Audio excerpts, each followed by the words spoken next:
The reason why I'm interested in this community's concerns is because it concerns not just this community, but every community in BC. What happens here happens everywhere else. And one of the fundamental questions I would like to get an answer from you, Graham, if you can, is about the integrity of the public input that you're getting. It was asked before, but I'm not sure that I got the answer exactly. Could you tell me again?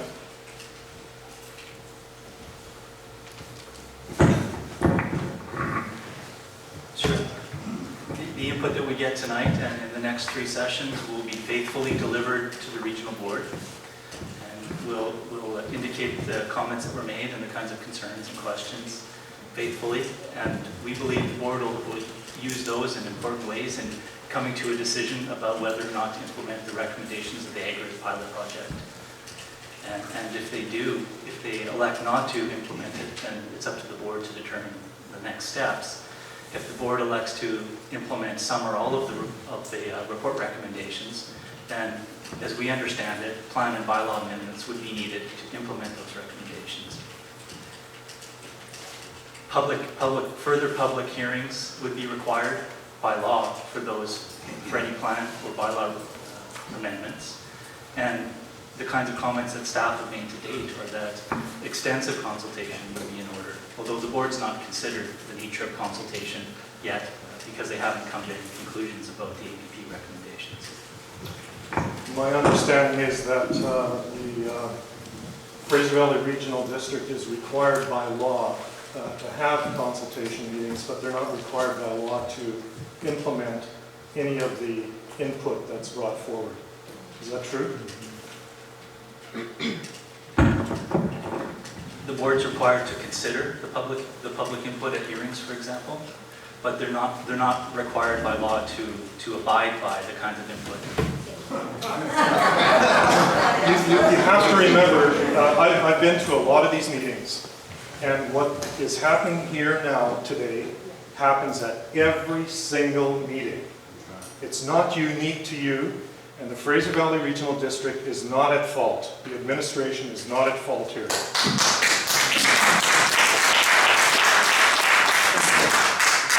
But Graham, you do understand the conundrum that communities are in, right? We all got that. And the aggregate pilot project is a very flawed document. I won't go into details, but I think we're all conscious of that fact. We're being asked now to put our trust in a system, in a process that has shown to fail us every single time. I've asked the question of the Minister of Mines and the Premier and the Fraser Valley Regional District directors whether they would guarantee the integrity of the input. No response. That's very worrying. And, you know, I think these people have a right to worry that the impact or the input that they bring forward here will mean absolutely nothing. That the document will look exactly the same coming out the rear as it did going in the front. The problem is that the Ministry of Mines binds with one hand and undoes a little bit, but you can't really move. You can't really control your local bylaws. So my question is this.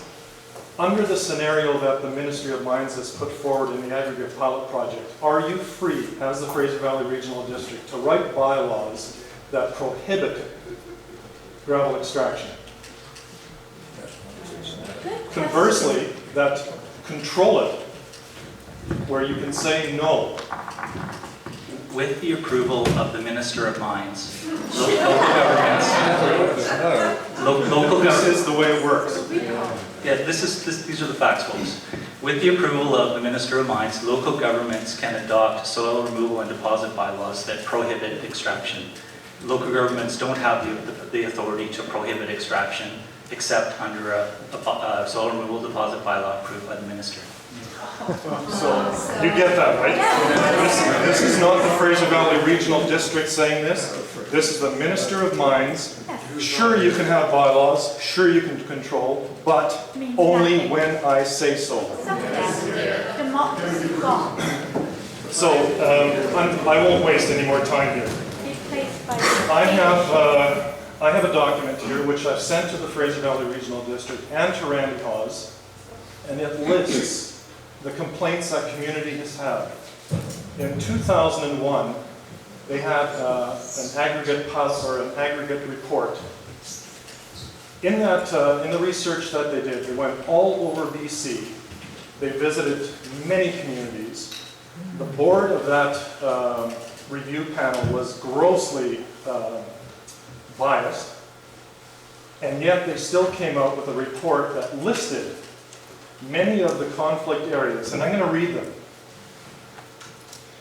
Because typically what we hear is dust and traffic and noise, but there's a lot more to the complaints that people have brought forward, but they never get listed. And here it is. Public concerns about noise, dust, and traffic, and impacts on water, fish, wildlife, habitat, property values, viewscapes, lifestyles. Do you get that? Yes. Lifestyles. That's what you're here for, lifestyles.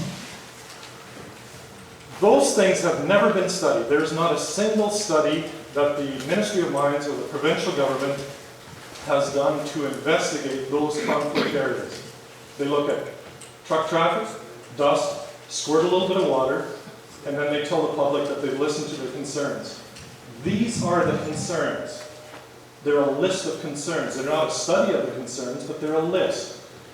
We're asking that a study, a conflict study, be done by the Fraser Valley Regional District in conjunction maybe with the Ministry of Mines, or better yet, with the province, that's properly funded, that comprehensively looks at the conflicts, the persistent conflicts that have plagued this industry for so many years, that study be brought forward, made public, and then based on that study, the aggregate pilot project is amended and remedied from its flaws.